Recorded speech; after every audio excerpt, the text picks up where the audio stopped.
Hello, this is John Armwood on the Armwood Opinion Channel, this 14th of November, 2020. It's a Saturday, 1 week after definitively the networks called the 2020 presidential election for Joseph Biden and Kamala Harris. And still, 1 week later, baby Trump has not conceded. He has not acknowledged the fact that he has lost, that he is the biggest loser. It's sad to see how pathetic that he and his administration is behaving. His Secretary of State has said on television, on the news media, that when asked about it, that there will be a smooth transition to a new Trump administration. He looked like an utter fool. He is an utter fool, but he looked like one. And they have refused to authorize the General Services Administration to start transferring information to the new administration, which is standard procedure. You get the briefings, you start to find out what's going on, because it's a little bit less than 70 days before January 20th at 12 noon, when Joseph Biden will be sworn in as president. This is the interest of the nation. But baby Trump is throwing a tantrum, and he has only his own interest at heart, which is pretty standard for him. We're seeing the coronavirus skyrocket. The amount of people who are infected is at the highest level it has been on a daily basis. The past 7 days have been the worst 7 days that we've seen. They're higher than they were in March and April. And Trump is doing nothing about it. He has given up on doing anything. Not that he did very much before. He said it was going to disappear by April of its own accord, by itself. Of course, it didn't. He is incompetent. He is a spoiled child, used to getting his way. He was born with nearly $400 million waiting for him, and everything has been handed to him on a gold, not silver, on a gold platter. The problem is his parents taught him no responsibility, no morality, because they had none. They didn't even take him to a museum, and he lived in New York City. Look at Trump Tower. I remember my friends and I, when it was first built, laughing at it because it was obvious from how tacky it looked that he had never been taken to all the wonderful museums in New York.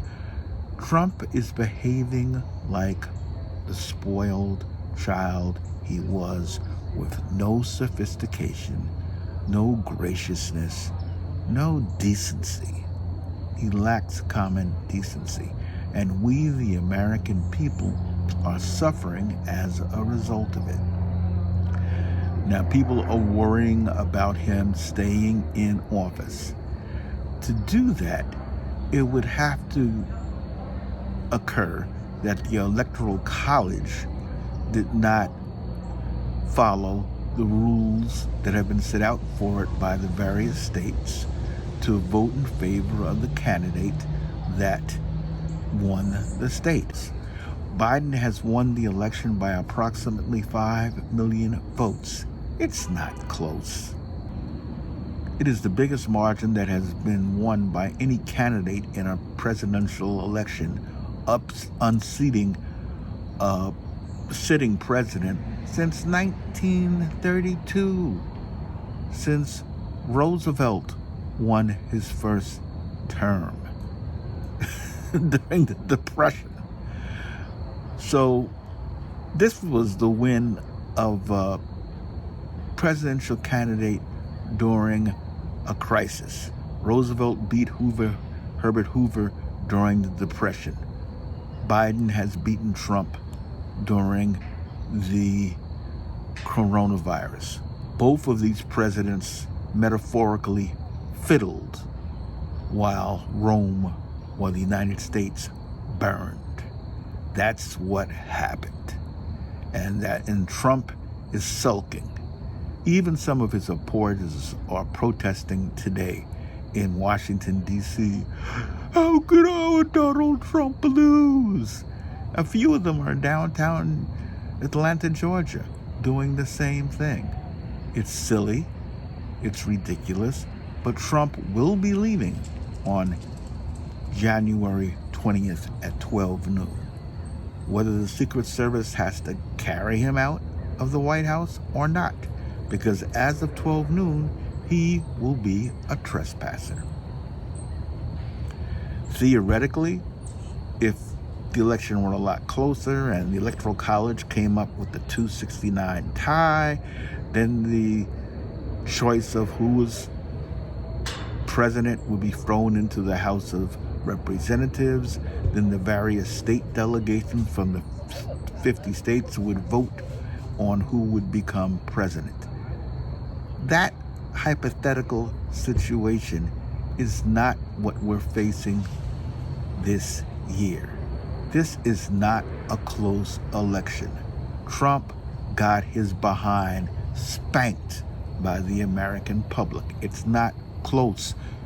Trump lost the state of Georgia. A Democrat won the Deep South state of Georgia for the first time since 1992, when one of its southern native sons, Bill Clinton, ran for the first time.